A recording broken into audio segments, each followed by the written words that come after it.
آج انشاءاللہ تعالی ہم سورہ ہود کی آیت نمبر 83 پڑھتے ہیں اور اس آیت کو سمجھنے کی کوشش کرتے ہیں۔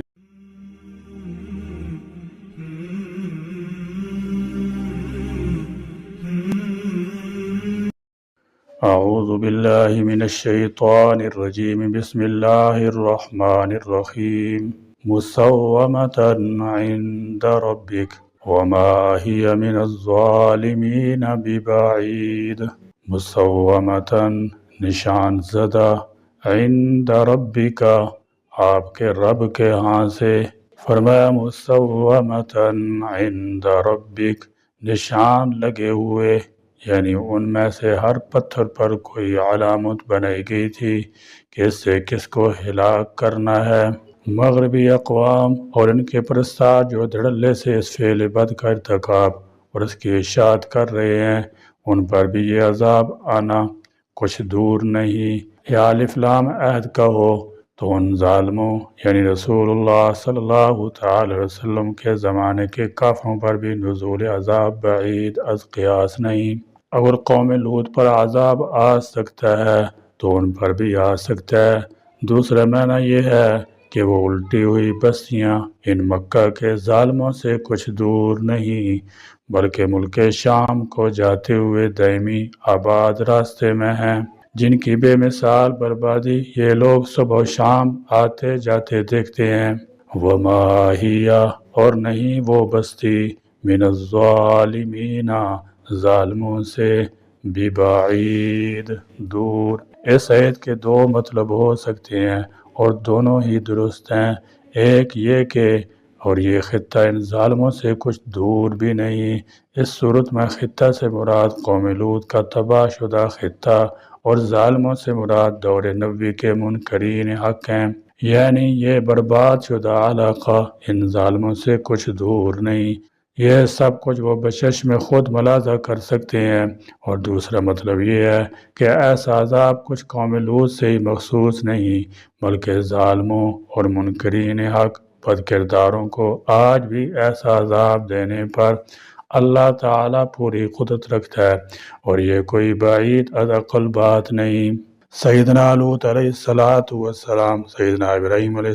السلام کے برادر زادہ ہیں، جس کو ہماری زبان میں بھتیجا کہتے ہیں۔ سیدنا لوط علیہ السلام کے والد کا نام ہارون تھا۔ سیدنا لوط علیہ السلام کا بچپن سیدنا ابراہیم علیہ السلام کے ساتھ گزرا ہے، اور ان کی صحیح معنوں میں نشو و نما حضرت ابراہیم علیہ السلام ہی کی آغوش تربیت کی رہین منت ہے۔ بالکل اسی طرح کے حالات حضرت محمد الرسول اللہ صلی اللہ تعالی علیہ وسلم اور علی کے ہیں۔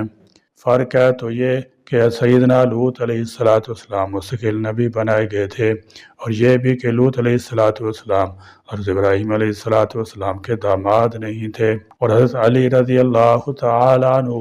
محمد الرسول اللہ صلی اللہ تعالی علیہ وسلم کے داماد تھے۔ اور چونکہ حضرت محمد الرسول اللہ صلی اللہ تعالی علیہ وسلم خاتم الانبیاء تھے، آپ صلی اللہ تعالی وسلم کے بعد کوئی نبی ہو ہی نہیں سکتا تھا، اس لیے علی کو علی علیہ السلام کہنا مناسب نہیں ہے، کیونکہ علیہ السلام کا جملہ رسول العظام اور انبیاء کرام کے لیے طے پا گیا ہے، اور اس طرح صحابہ کرام رضی اللہ تعالی عنہ کے نام کے ساتھ رضی اللہ تعالی عنہ کے الفاظ پڑھے اور لکھے جاتے ہیں۔ کسی غیر صحابی کے لیے یہ الفاظ مناسب نہیں کہ اس میں صحابی ہونے کا اشتباہ ہے، اور صحابہ کرام رضی اللہ تعالی عنہ کے بعد سارے اولیاء امت اور نیک صلحاء کے لیے رحمت اللہ تعالی علیہ کے الفاظ کہنا مناسب اور ان کے درجہ عزت وجاہت ہیں۔ سیدنا لوط علیہ السلام اور سیدنا سارہ جو سیدنا ابراہیم علیہ السلام کی بیوی تھیں، ساری ہجرتوں میں حضرت ابراہیم علیہ السلام کے ساتھ رہے تھے، اس لیے وہ ملت ابراہیمی کے پہلے مسلم اور السابقون الاولون میں شامل ہیں، اور بالکل یہی شرف سیدہ خدیجہ کو بھی حاصل ہے، جو ہمارے نبی کریم صلی اللہ تعالی علیہ وسلم کی سب سے پہلی شریک حیات تھیں۔ سیدنا ابراہیم علیہ السلام نے سیدنا لوط علیہ السلام سے مشورہ کیا، اور دونوں کے مشورے سے یہ طے پایا کہ سیدنا لوط مصر سے ہجرت کر کے شرق اردن کے علاقہ صدوم اور عمورہ کی طرف چلے جائیں اور وہاں رہ کر دین حنیف کی تبلیغ کریں، اور سیدنا ابراہیم علیہ السلام واپس فلسطین چلے جائیں اور وہاں رہ کر اسلام کی تعلیم تبلیغ کو سربلند کریں۔ لہذا اس پروگرام کے مطابق عمل ہوا۔ مصر سے سیدنا لوط علیہ السلام صدوم کو چلے گئے اور حضرت ابراہیم علیہ السلام فلسطین کی طرف روانہ ہو گئے۔ اردن کی وہ جانب جہاں آج بحر میت یا بحر لوط واقع ہے، یہی وہ جگہ ہے جس میں صدوم اور عمورہ کی بستیاں آباد تھیں۔ اس کے قریب بسنے والوں کا یہ خیال ہے کہ پہلے یہ تمام حصہ جو اس وقت سمندر ہے، کسی زمانہ میں خشک زمین تھی، اس پر شہر آباد تھے، اور صدوم اور عمورہ کی آبادیاں اسی مقام پر تھیں۔ یہ مقام شروع سے سمندر نہیں تھا، بلکہ جب قوم لوط پر عذاب آیا اور اس سرزمین کو سخت زلزلے اور بھونچال نے ایسا ہلایا کہ زمین تقریباً 400 میٹر بلند سمندر سے نیچے چلی گئی اور پانی ابھر آیا، اس لیے اس کا نام بحر میت یا بحر لوط پڑ گیا۔ صحیح حقیقت اللہ ہی کو معلوم ہے، البتہ اس بات کی قوی شہادت موجود ہے کہ اس بحر میت یا بحر لوط کے ساحل پر وہ حادثہ رونما ہوا جو قوم لوط کے عذاب سے موسوم ہے، اور جو موجودہ عصری تحقیق نے بحر میت کے ساحل پر لوط علیہ السلام کی بستیوں کے بعد تباہ شدہ آثار ہویدہ کر کے ان علم و یقین کے سامنے سر تسلیم خم کر دیا ہے، جس کا اعلان 1400 سال قبل قرآن کریم نے کر دیا ہے۔ سیدنا لوط علیہ السلام جب صدوم آئے اور یہاں قیام کیا تو دیکھا کہ یہاں کے باشندے بہت سی معصیتوں میں مبتلا ہیں کہ دنیا کی کوئی برائی ایسی نہیں جو ان لوگوں میں پائی نہ جاتی ہو، اور کوئی خرابی ایسی نہ تھی جو ان میں موجود نہ ہو۔ یہ قوم دنیا کی سرکش، بد اخلاق اور بد اتوار قوم کے دوسرے سارے عیوب کے ساتھ ایک ایسا خبیث عمل بھی رکھتی تھی جو دوسری کسی قوم میں اس وقت تک دیکھا یا سنا نہیں گیا تھا، کہ وہ اپنی نفسانی خواہشات کو پورا کرنے کے لیے عورتوں کی بجائے امرد لڑکوں کے شیدائی تھے۔ یہی بدبخت قوم ہے جس نے اس ناپاک عمل کی طرح ڈالی اور اس کا نام تدومیت ہے، لیکن افسوس کہ ہم مسلمانوں کے ہاں اس کو لوط علیہ السلام کی نسبت سے لواطت کا نام دیا گیا ہے، جو کسی طرح بھی صحیح نہیں ہے، کیونکہ صدومی لوط علیہ السلام کی خاندانی برادری کے افراد نہ تھے۔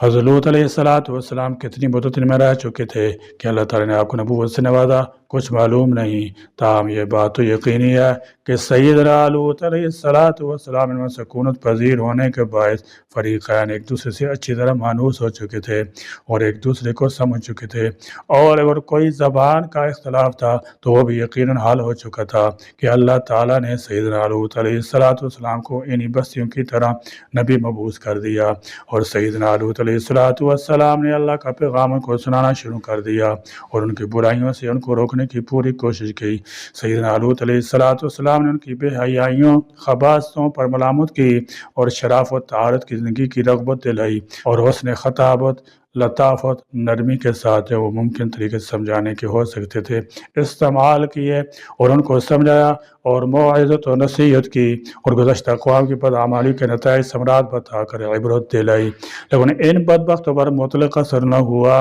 بلکہ اس کا الٹا نتیجہ یہ نکلا کہ وہ برملا کہنے لگے کہ اس لوط اور اس کے خاندان کو اپنے شہر سے نکال دو، یہ بلا شبہ بہت ہی پاک لوگ ہیں، انہم اناس یتطہرون، بلا شبہ یہ پاک لوگ ہیں۔ قوم لوط کا یہ مذاقیہ فکرہ تھا، گویا انہوں نے لوط علیہ السلام اور ان کے خاندان کا مذاق اڑاتے، ٹھٹا اڑاتے ہوئے یہ الفاظ کہے کہ بڑے پاک باز ہیں، ان کا ہماری بستی میں کیا کام۔ یہ ناسخ مشرکی مربیانہ نصیحت سے غیظ و غضب میں آ کر کہتے تھے کہ ہم ناپاک بے حیا ہیں اور وہ بڑے پاک باز ہیں، تو ان کا ہماری بستی سے کیا واسطہ، ان کو یہاں سے نکالو، اور یہ پاک بازوں میں جا کر رہے ہیں اور بس ہیں۔